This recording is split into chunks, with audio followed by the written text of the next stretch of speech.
बच्चों, आपका स्वागत है टोपोलॉजी की लेक्चर सीरीज में।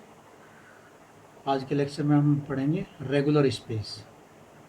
पिछले लेक्चर में हमने पढ़ा था T2 स्पेस या हाउसडॉप स्पेस, रेगुलर स्पेस और T3 स्पेस हम इस लेक्चर में पढ़ेंगे। तो रेगुलर स्पेस, जैसे कि आप देख रहे हैं डेफिनेशन, कि topological space is said to be regular space if for every closed set F, यानी कि अगर एक्स्ट्रो टोपोलॉजिकल स्पेस है उसके अंदर जो भी क्लोज सेट्स हैं, अगर वो हमने ले लिया, सपोज करो आर्बिट्री हमने एफ ले लिया और एक ऐसा एलिमेंट लिया जो एक्स में है लेकिन एफ में नहीं है, तो every point x which is not in F, तो इन दोनों एक पॉइंट और इस क्लोज सेट के लिए कोई ना कोई दो ओपन सेट्स जी और एच ऐसे एग्जिस्ट करेंगे कि एफ जो है वो जी में होगा और एक्स जो है वो एच में बिलोंग करेगा और जी और एच दोनों डिसजॉइंट होगा, यानी कि जी इंटरसेक्शन एच जो है वो फाई होगा। इसी में हम कह सकते हैं कि जो, जैसे हमने रेगुलर की डेफिनेशन पढ़ी, तो अगर कोई स्पेस जो है वो रेगुलर भी है और T1 स्पेस भी है। T1 स्पेस की जैसे हम प्रॉपर्टी हम पढ़ चुके हैं, तो T1 स्पेस भी है, रेगुलर स्पेस भी है, तो उसे हम कहेंगे T3 स्पेस। तो ये space if it is regular and T1 then it is T3। तो जैसे अगर कोई एग्जाम्पल हम इसका लें, एक सिंपल एग्जाम्पल हम देखते हैं। अगर x जो है इसके अंदर 3 एलिमेंट है, कोई टोपोलॉजी हमें डिफाइन कर रखी है, फाई ए बी सी और एक्स। अब यहाँ सबसे पहले तो हम देखते हैं क्लोज सेट्स कौन कौन से एक्स के। अब क्लोज सेट्स क्या होते हैं, जिनका कॉम्प्लीमेंट ओपन हो, और ओपन हमारे पास कितने हैं, ये 4 हैं।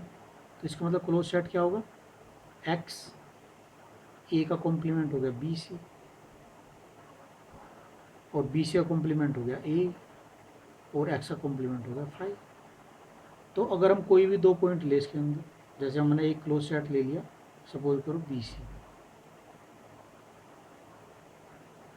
तो बी सी क्लोज सेट के लिए अगर हमने एफ जो है वो बी सी लिया, तो हमारे पास एक एलिमेंट है ए जो एफ में नहीं है, और जी और एच क्या होंगे हमारे पास, तो हमारे पास जी हम कहेंगे कि जी बी सी है, क्योंकि जी बी सी जो है वो ओपन सेट है।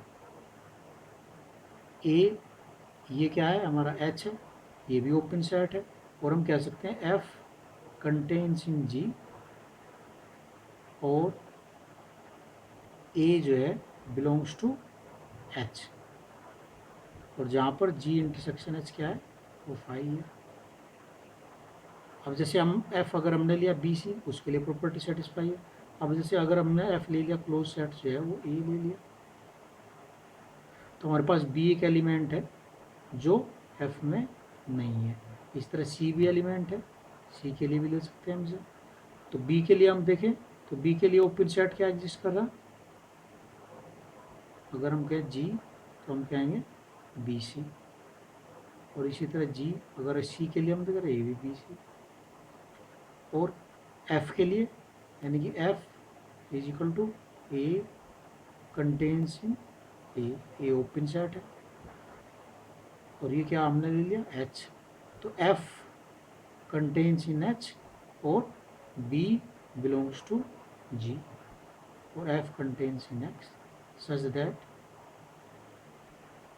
जी intersection, sorry F contains in H, G intersection H is equal to 5। इसी तरह हम सी के लिए कर सकते हैं। तो सिंपल सा एग्जाम्पल है, जैसी प्रॉपर्टी हमने अभी पढ़ी थी रेगुलर स्पेस के अंदर, यहाँ पर भी वो प्रॉपर्टी होल्ड होती है कि जैसे हमने कहा कि आर यू जो है यूजुअल टोपोलॉजिकल स्पेस जो होता है वो T3 स्पेस होगा, मतलब T2 भी होगा, T1 भी, ये हम पहले पढ़ चुके हैं। अगर कोई T3 स्पेस है तो वो T1 अवश्य होगा, every T3 is T1 space. इसी तरह हम कह सकते हैं कि T3 जैसे T2 जो है टोपोलॉजिकल और हेरिडिटरी प्रॉपर्टी थी, इसी तरह T3 स्पेस और भी टोपोलॉजिकल प्रॉपर्टी है, और T3 जो है वो हेरिडिटरी प्रॉपर्टी भी है। यानी कि T3 टोपोलॉजिकल प्रॉपर्टी का मतलब क्या हुआ कि अगर हम X2 टोपोलॉजिकल स्पेस है, वो अगर F कोई होमोमॉर्फिक इमेज है X की, तो अगर X जो है वो T3 है, तो जो उसकी होमोमॉर्फिक इमेज बनी वो भी आपकी T3 होगी। इसी तरह हेरिडिटरी प्रॉपर्टी है, X2 अगर टोपोलॉजिकल स्पेस है, अगर वो T3 है, तो अगर X2 का कोई भी सब स्पेस ले Y, तो Y टू Y अगर सब स्पेस है इसका, तो वो भी आपका T3 स्पेस होगा। इसी तरह एवरी मैट्रिक स्पेस जो है वो T3 होगा।